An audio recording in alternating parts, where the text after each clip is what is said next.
นั่นเราก็สาธิตวิธีเซตสต้องเนี่ยรู้สึกว่าเนี่ยส่ง Oppo APX เนี่ย APX ก็เชื่อว่าเนี่ยชิมสัญญาณเนี่ยก็สปอร์ตเดียวเนี่ยชิมสัญญาณที่เนี่ยตีเขาตื้อก็สามารถจีตุ่มเบอร์จอนะก็มาตุ่มเบอร์ตัวซิมว่าก็สีเป็นประจำเนี่ยตัวซิมก็มั่นใจแต่ก็ตัวซิมยังสอบปัวเนี่ยก็ว่าตัวซิมมันสีเดียวอย่างถ้าก็ต้องชี้เจก็ปล่อยเนี่ยเขาตัวซิมเนาะเนี่ยแต่สีเทาๆเนาะให้อ่ะต้องชี้เนาะ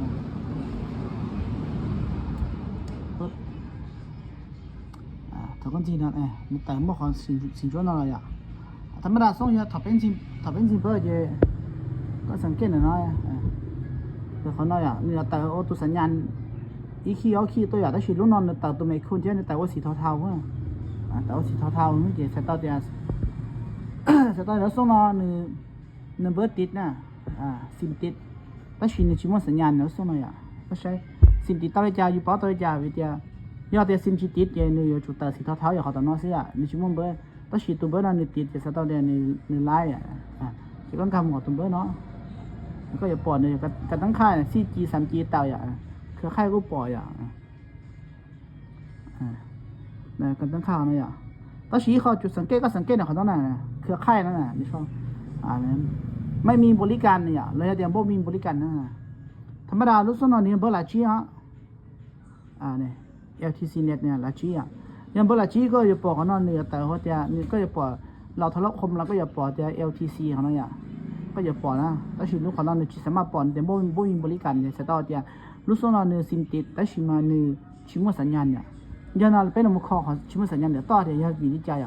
อีเนี่ยจะเราจะเนี่ย IC สัญญาณชีไลอ๋อเนี่ยจะเป็นนำ CPU หรือว่าเดียตัว power ของเนี่ยสามารถส่งไฟมือเลี้ยงตัว IC สัญญาณเดียวต่ออย่างอันนี้ว่าต้องปัญหาต้องปัจจัยวันนี้ก็อยากขอเตารู้สึกตรงนี้เนาะเจ๊ก็จุดมั่วแรงวงจรเนี่ยเช่นป่ะเนาะเจ๊ไปจุดมั่วแรงวงจรเนี่ยแรงวงจรไปเทียบคอไลน์นะอย่างแล้วชิมมาปูชี้แรงวงจรนั่นตัวนี้เอาเซชเมติดนะอย่างแรงวงจรเนี่ยก็ว่าเราต้องรุ่นเราต้องแบบเนี่ยชิมมาเนี่ยแต่เนี่ยขนาดไม่ชี้กูชี้มาอย่างก็เปิดเลยเนาะเจ๊โอเคแล้วจอดชิดเราเดี๋ยวเราพูดถอดสีให้อ่ะก็จุดมือใส่ในรุ่นที่จะส่งได้ชิ้นหน้ารุ่นนี้ APX เนี่ย APX แล้วจีก็เปิดเนาะเจ๊บ้านเราก็หลับตอนเดี๋ยวของลุงจ้วนเนาะ Hardware Solution นะอย่างHardware Solution เนาะพูดเจนี่มั่วอะไรกันน้ำเตามั่วอะไรกันกงซ่าอุจิจออุจิปุ่นจะไม่ปิเปอร์สัญญาณเบอร์ซิมนะอย่างสัมผัสอุจิน้ำเตานะชิมเดี๋ยวนี้อย่าไปอยู่ในนั้นนี่มุดเขาเนาะเน็ตเวิร์กเนาะอย่างเขาเนาะซิมการ์ดเนาะแล้วชิมมาเขาเนาะเจรู้สึกว่าจะติดซิมเจสต์ตัวเดียวมีชิปตัวเขาเนาะเจเป็นหัวคัดก็ได้เป็นเขาสัญญาณเนาะเรื่องนั้นจะพูดสัญญาณอย่างถ้าเขาพูดเขาสัญญาณเนาะเจมีรอเนาะต้องเนาะมาก็อยู่จุดการสอนแล้วเช็ดสอนระบบไฟนะนึกว่าไฟเขาไฟออกอย่างเตี้ยนี่ก็จุดพอเตี้ยก็จุดพอระบบไฟเจมป่ะเนาะเจนี่เราเจ้าเนี่ยเขาเนาะก็จุดพอเดียวนะไฟยันแต่ไอซีซ่าเนาะไฟไหนซีซ่าเนาะจะเนี่ยซาไฟเป็ดจุดเชียนะมูเลี้ยงตัวสัญญาณเนี่ยถ้าสัญญาณเนี่ยถ้าสัญญาณนั้นนึกว่าเป็ดตัวไอซีนะอย่างถ้าสัญญาณนึกว่าเป็ดตัวไอซีนะถ้าสัญญาณนึกว่าอีตัวขน้อยอ่ะเห็นป่ะเนาะเจอแล้วไฟเป็ดจุดเชียเนี่ยเนื้อตัวขน้อยเลยเต็มตัวเนี่ยเต็มตัวขน้อยตัวอยู่ตัวไอซีเนาะเป็ดจุดเชียตัวอยู่ตัวไอซีเนาะที่นึกว่าตัวเป็นเนาะเนี่ยนี่อยู่ตัวไอซีนอที่อ่ะต่อการดาวเจไฟเนื้อตัวเป็ดจุดชาตัวเลี้ยง power อย่างนั้นก็ชีมาเลยชีเต้นแต่เจเขาเนาะจะต้องได้ power มั่วไฟนะมั่วไฟเจ power จะจอไฟเตอร์ตัวไปเลี้ยงตัวสัญญาณนอที่อ่ะตัวสัญญาณนอเจไฟเป็ดจุดชาชีตัวนะก็ชีมันนึกว่าไฟอีจุดจีตัวอย่างเนื้อเตอร์จ้านแต่ power ตัวนั่นอย่างนั่นอย่างอีจุดจีเนาะแต่ตัวนั้นเนาะอย่างเป็นประเด็นเราต้องเนาะเลี้ยงเราเลี้ยงตัวไอซีสัญญาณมาใช่ไหมจะไปเลี้ยงไอซีสัญญาณต่อมาที่มันต้องไฟน้ำบุไฟก็ถือว่าส่วนน้ำบุไฟก็ต่างนะเดี๋ยวก็ที่สมัยจะเข้าต้องเนี่ยเดี๋ยวน้ำบุไฟมันชิดตัวเลยกู้ว่าตัวนึกปัวในชั่วโมงไฟเลี้ยงตัวสัญญาณที่ชิมัวชิดตายแล้ว อาจจะเป็นสัญญาณนะเดียจอไอซีนอนนึงค่ะเคสนึงค่ะจอเราจอชัวร์เนื้อจะชิปลาชิตูริจาบริเวณปัวอ่ะเนื้อกูเมื่อนั้นเท่าที่มันจะไล่ทูซีเนาะจะไล่ทูซีเนื้อจะจีตู้รอริจาจีส่งสัญญาณรอหับคนขึ้นที่เนี่ยตอนที่ชิมสัญญาณเที่ยงเนี่ยเนื้อกูมันต่อปัจจัยนะอย่างเดี๋ยวน้อยเจไปอย่างมึงคอรู้น้อยอีกเลยคอรู้น้อยรู้น้อยเจขอนายกว่าที่ไปเข้าๆยังเจป่ะนะเป็นหมายเลยมึงคอแต่เช่นในปัวขอเตือนวิธีวัดเนี่ยตอน4กูเดี๋ยวก็รอเคยทิ้งจีรู้สึกสุดต้องน้อยจะไปข้อสัญญาณเจไปจุดต้องวัดไฟแล้วจุดโป๊ะไฟเขาไฟออกเลยจะไปจุดวัดไฟก็เต้าจอสัญจอไล่น้อยตาจะไปจุดวัดจอไล่ทุซีเช่นปูปริจาเช่นชิปริจาเจก็อยู่จุดเป้าเดี๋ยวไฟเขาไฟออกจะวัดจะนอวัดจะไล่ไฟนอตาเจก็เป้าแต่ในปกติใช้จอไอทุซีนอตาเจจุดปัวเจใช้ตาเดียวจุดติดจอเม็ดนอเลยนึกชิไล่จอเม็ดสัญญาณนึกชิไล่นะก็จุดเป้าแต่จอเม็ดนอนี่หนึ่งก็หาเขาตัวนะแต่เขาตัวฮะก็จุดเป้าเป็นสีเดียวหนึ่งก็ต่อ power นะตัวเจตบ้านนี่ต่อตัวไอซีแต่ละนึกต่อปัวตัวไอซีน่ะตัวไอซีน่ะนึกต่อปัวนะถ้าชีมานี่ไลน์นอไลน์นอนะเป็นสีเดียวเป็นสีสมมตินะไลน์นอกไลน์จุดยีนะเป็นสีเดียวไลน์จุดยีนะเนี่ยแต่ต่อ power ตัวน้อยสมมตินะแต่ power ตัวมุ้ยนอเราเจ้าน้องเราเจ้าขอนอเราเจ้าขอนอเมื่อเราเจ้าตัวไอซีน้อยเต็มบ้าต่อจุดต่อนอในชิโตปัวเต็มบ้าจุดนอในชิโตปัวในจุดนั้นแล้วชินมุปัวต่อ power นอในปัวต่อคอยจุดเข้าต่อ power การตุ้มเจ้าต่อpower จุดออกนะไอซีสัญญาณจุดเข้านะในต่อ power ตัวนะแต่วันนั้นจะปวดด้วยเม็ดนออะไรเม็ดนอเนี่ยจะหลุดจะปวดอะไรเดี๋ยวจะสมัยส่งตัวต่อไอซีสัญญาณเต้านะจะยกคอจะเนี่ยจุดเต้าวิธีคอจะเนี่ยจุดเต้าโน้ตตัวไอซีสัญญาณนับเต้าวัดจุดเนาะเช่นผมว่าค่าผมว่าอาชีพชิมัวยังปกติแต่ชิมาโจตาชิลาจะเนี่ยจุดเต้าวิเคราะห์ต่อนอนะต่อพวกนอนะในเมื่อนั้นเราซับซ้อนมันมูลลอยอย่าที่ใบเขาอยู่มาเนี่ยชิ้นเชี่ยนี่เงินเตะหังจะเขาน่าเป็นเข้าบุกเห็นตัวแน่ในเจ้าหมูเฉาอะไรเจ็บว่าน่าเจ็บเป๊ะเราต่อเขาเนาะกูอยากแค่รู้หน่อยในจุดปัวจะจุดตื้อนะในจุดปัวจุดตื้อจะเพื่อกูมันจะแค่เราเป๊ะจะยกข้อของแต่เนี่ยวิธีกูอยากกว่าที่เขาอยู่ที่กูอยากกว่าเขาอยู่แค่เนี่ยจะเนี่ยน่าเชื่อมันจะกูกว่าต่อจุดตื้อกูมาวิเคราะห์กูมาแค่ตัวเนี่ยจะปัวของแต่น่ะเจ็บจังก็สมัยตัววัดที่แต่ถอดตรงนั้นก็จุดตัววัดลงจอเนี่ยชื่อกูผมว่าไฟตัวลิจาเวลาก็อยู่วัดเขาก็ลายไฟลอกได้เป็นลายนอกผมว่าเป็นกุชาลายนอกยังไม่อีจุดยีก็จุดตัววัดแล้วลายอะไรลายเป็นนอก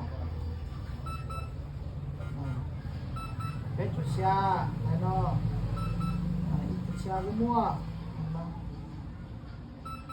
อีจุดชาก็มั่วนึกว่าไฟปกติเนาะเส้นซาต้าเตียเราปกติเนาะเหรอก็สามารถวัดตาในปกติเนาะก็เชื่อเราเลยมุจรที่นอนนี่ก็ปกติก็วัดก็คุ้มว่านะใช่คุ้มว่าจะมันจึกว่าเป็นปกติเลยเนาะเฮียนอนที่ไหนเจ็บปกติเนาะชีไล่จะสะดอกเดียวเนื้อจุ๋มว่าอีเวทเสียอะไรเราบอกสต้องน้อนมานี่นะ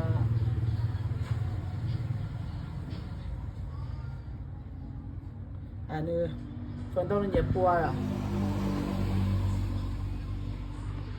เหยียบปัวเนี่ยเหยียบปัวต้องเป็นเม็ดสัญญาณน้อยส่วนต้องเหยียบปัวตัวสัญญาณน้อยนี่มั่วตัวน้อตัวปุระเม็ดตัวน้อตอนนี้อย่าปัวเม็ดน้อละเม็ดจุดยังทับปลายสัญญาณจิตเย็นเป็นเรา นี่ก็วัดนึกมั่วช่วยใหญ่ปวดจะยันนึกว่าตาเลยนะเจ็บปะหน่อยเดี๋ยวเราฉีดยกเม็ดน้อยยกเม็ดน้อยเตอแล้ววัดจอกข่าวนั่นเช่นปุ่มมั่วปกติมั่วปกติเจอยู่แต่การบอลแป้งขาดเม็ดน้อยแต่เขาจะมุงวางตัวให้บุไลยกชิลายยังมั่วเม็ดเชี่ยเจงเฉยเม็ดเชี่ยยอดเจ้าเดี๋ยวชิลายเชี่ยเจอยู่เต้ามุดตัวหรือเม็ดเลยเม็ดตนอเม็ดน้อยอยู่ต้องมุกว่าต่อแล้วจอดทีละขั้นตอนทีละสเต็ปไปเขาน้อยเจสัตว์ที่ได้รับต้อนนะมันจะแข็งดีที่สุดแล้วสุนัขกูสามารถวิเคราะห์ต่อเดือนนี้จะเป็นเม็ดน้อย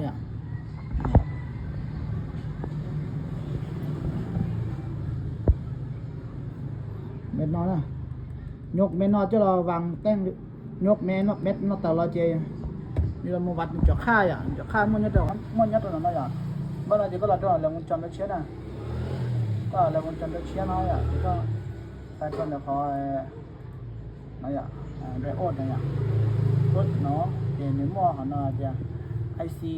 ออนบอร์ดในหม้อจอกค่าเนี่ยไปไอซีของเราอยากเชียร์เนี่ยตัวอย่างจะ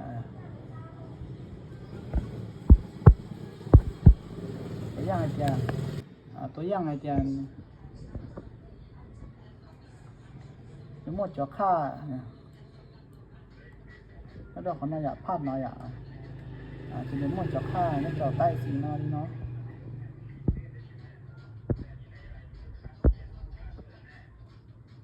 สีนี่นี่หม้อจอกค่าหน่อยหม้อจะ OL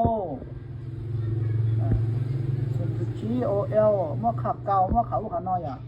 จริงๆเราก็ต้องหยุดไม่น่าแต่ร้อย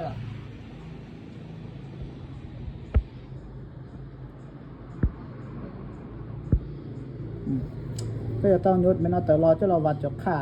นั่นเราใช้เขาเนี่ยธรรมดากูมายศเราไปใช้เนี่ยเขาเสียงได้ธรรมดาก็จะต้องยกตัว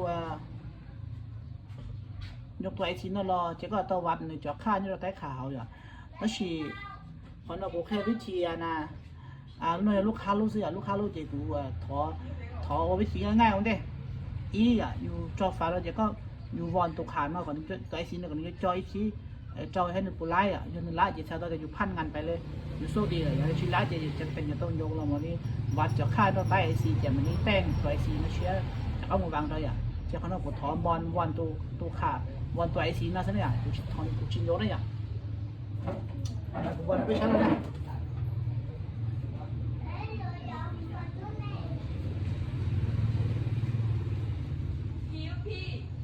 ใช่ไหม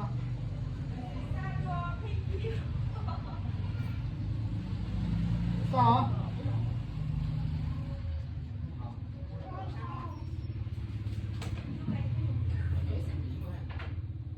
เสร็จเหรอ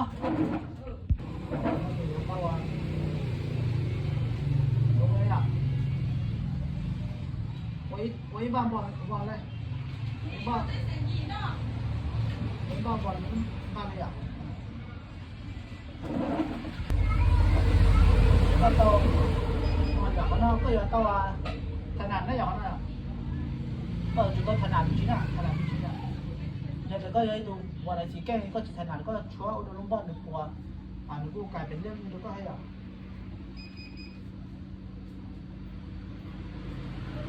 然后去设计上去别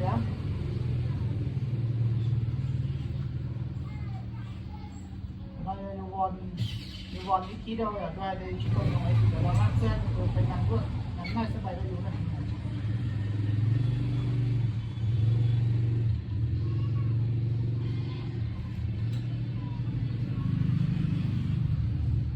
ถึงว่าตัวไอ้สิ่งนี้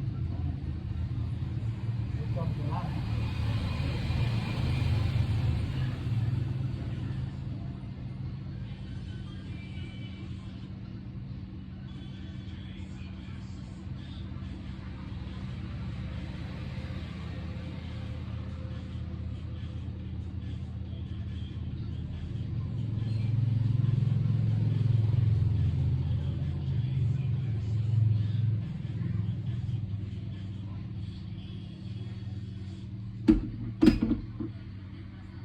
วันบ้านเป็ดตัวไอ้สิ่งนั้นประเดี๋ยวเลย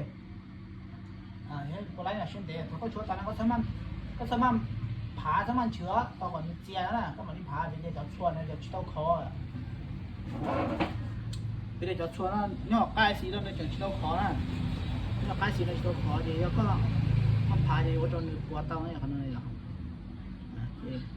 เช่นเดียวก็อีมาชวนวันถ้าเป็นตัวเราจะชิลาเจมาเล่นยกตัวเราอ่ะจะมาเล่นวัดใต้สีเขาเชื่อจอขาปกติอ่ะก็มาเล่นวัดใต้สีเขาอ่ะติดตัวยังไงจ๊ะยังไงอ่ะ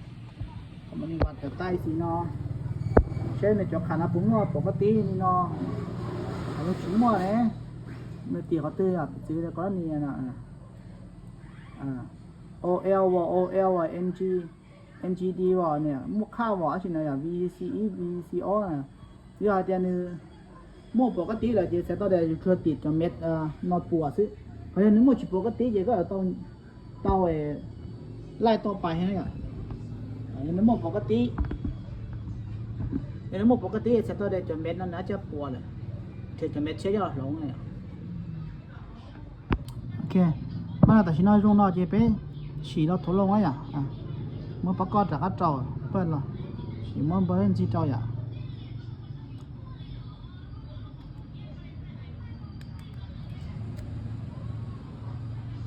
ฉีเช็ดเสร็จปุ่นเจนแล้วอย่าง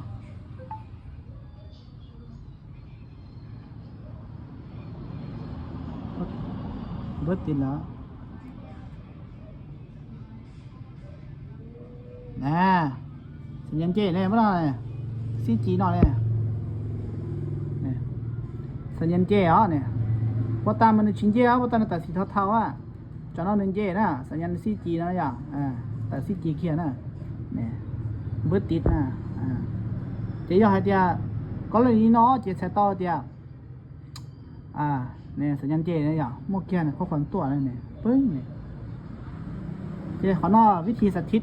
การข้อสต้องบ้านนอสัญญาณที่นอเจกูแค่ต่อเดียเนื้อติดตัวไอซีนอได้อ่ะเม็ดไอซีน้อยอ่ะน่ะเดี๋ยวเป็นขี้อาเนาะเม็ดน้อยเม็ดจึงครับตายอ่ะยาก็หมดตัวเชื้อเราก็โยตลอดก็จะเราบอลขาแต่ก็แต่งเชื้อจะวางตัวจะไล่อ่ะ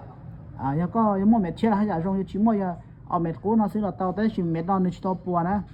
เม็ดนอนึกตัวปัวเจนึกตัวปัวชิ้นมาเต็มพันนึกจะขาชัวเขาอ่ะจะขาชัวแม่เขาเนี่ยจะชิปลาชิตัวละจะอยู่ชัวก่อนนึกกูสอจะเนี่ยแต่ก็ย่ำชิติจะเนี่ยไล่อย่างเขาหน่อยวิธีนั้นวิธีง่ายวิธีก็ลูกชิ้นทอดไล่ยกจะเราวางแต่งโดยเชื่อมอะไรวางดอกไม้ที่จริงอยู่อย่างเดี๋ยวเขาเราวิธีการสาธิตข้อสัญญาณเนี่ยข้อสัญญาณเนี่ยที่เราเสาเนาะใช่ไหมโอชอนเราชิ้นก็เชื่อกับที่เรามาเรียชวนเดี๋ยวต้นนุ่งผูกเราอย่างมาเคลียร์ที่ใบต้นสีนี่อย่าง